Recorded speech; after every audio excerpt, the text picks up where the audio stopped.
बांग्लादेश में हुए तख्ता पलट और ताजा हालात का भारत पर भी गहरा असर पड़ने वाला है। भारत और बांग्लादेश के बीच कई चीजों का आयात और निर्यात होता है।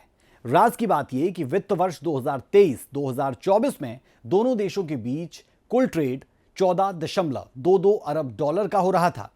चलिए आपको अपनी विशेष रिपोर्ट में बताते हैं कि भारत में बांग्लादेश से क्या क्या आता है और यहां से बांग्लादेश क्या क्या जाता है।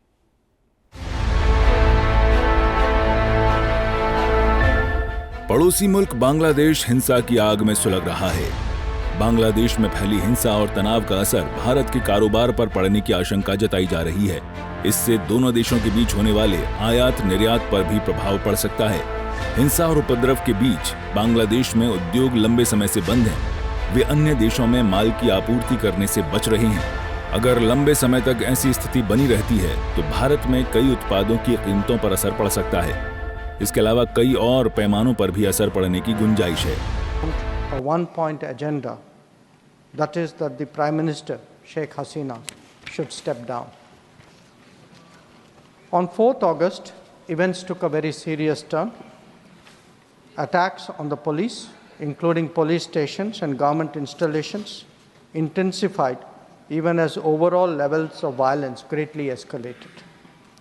Properties of individuals associated with the regime were torched across the country. What was particularly worrying was that minorities, their businesses and temples also came under attack at multiple locations. The full extent of this is still not clear. Sir, on 5th August, demonstrators converged in Dhaka despite the curfew.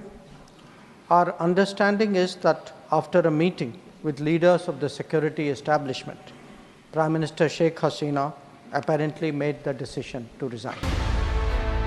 Bharat Bangladesh के बीच 4096 kilometre लंबी अंतर्राष्ट्रीय सीमा विश्व की 5वीं सबसे बड़ी थल सीमा है।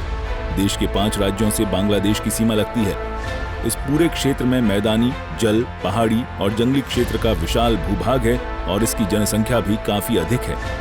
पड़ोसी देश में फैली अस्थिरता की वजह से बड़ी तादाद में लोग वहां से भारत पलायन करने की सोच सकते हैं। बांग्लादेश से शरणार्थियों का देश में आगमन बढ़ सकता है, जो देश की सुरक्षा के लिए खतरा है।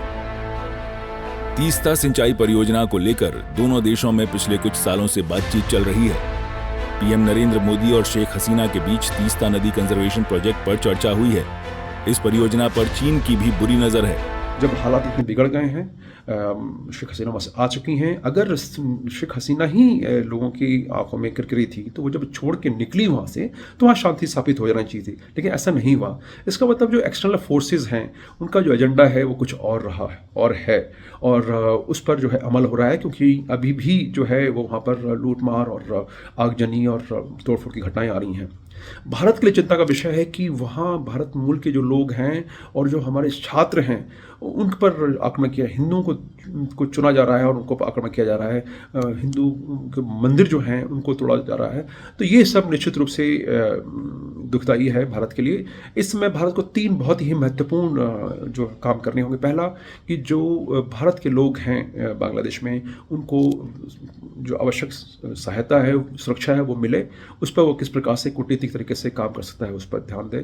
दूसरा, चाइना या अमेरिका दोनों मिलकर आईएसआई के थ्रू भी अपने ऑब्जेक्टिव्स पूरा कर सकते हैं। तो पाकिस्तान का भी हस्तक्षेप इसमें होने की संभावना पूरी है और हस्तक्षेप है, ऐसी कुछ इनपुट्स भी आए हैं। तो इनके क्या कदम उठते हैं और वो कितने सामरिक तौर पर कितने भारत को प्रभावित करने वाले हैं, इसका आंकलन जो है वो निश्चित रूप से किया जाना चाहिए और हमें चौकन्ना रहना पड़ेगा कि कुछ ऐसी स्थिति न बने जो कि हमारे लिए, हमारी सुरक्षा के लिए खतरा बन जाए। अगर बांग्लादेश सरकार की नीतियों में बदलाव आता है तो जाहिर सी बात है कि इसका बुरा असर इस परियोजना पर भी पड़ सकता है। भारत और बांग्लादेश एक बड़े ट्रेडिंग पार्टनर रहे हैं। वित्त वर्ष 2023-24 में दोनों देशों के बीच कुल ट्रेड 14.22 अरब डॉलर का रहा था। वित्त वर्ष 2023 में भारत से बांग्लादेश के लिए 6052 वस्तुओं का निर्यात किया गया था। निर्यात का ये आंकड़ा 12.20 अरब डॉलर था, जो कि वित्त वर्ष 2022 में हुए 16.15 अरब डॉलर की तुलना में कम था। भारत से बांग्लादेश भेजी जाने वाली चीजों में कपास, धागा, पेट्रोलियम उत्पाद, अनाज, सूती कपड़े शामिल हैं। वहीं बांग्लादेश से भारत भेजी जाने वाली चीजों में आरएमजी कपास, सूती कपड़े, आरएमजी मानव निर्मित फाइबर, मसाले शामिल हैं। बहरहाल बांग्लादेश में नई सरकार के आने से दोनों देशों के बीच होने वाले व्यापार पर भी असर पड़ने की आशंका है। बांग्लादेश में लगातार बदल रहे घटनाक्रम को लेकर भारतीय विदेश मंत्रालय पूरी तरह से नजर रखे हुए है।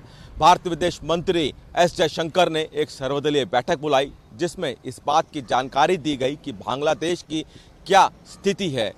आपको बता दें कि बांग्लादेश में जिस तरह से छात्रों का प्रदर्शन हुआ, शेख हसीना को अपने पद से इस्तीफा देना पड़ा, भारत आई और उसके बाद से लगातार भारत और जो बांग्लादेश की सीमाएं हैं वहां पे चौकसी बढ़ा दी गई है। विदेश मंत्रालय के मुताबिक तकरीबन 20,000 भारतीय बांग्लादेश में रहते हैं, जिसमें से करीब 8,000 छात्र हैं। फिलहाल सभी के सुरक्षित होने की जानकारी आ रही है।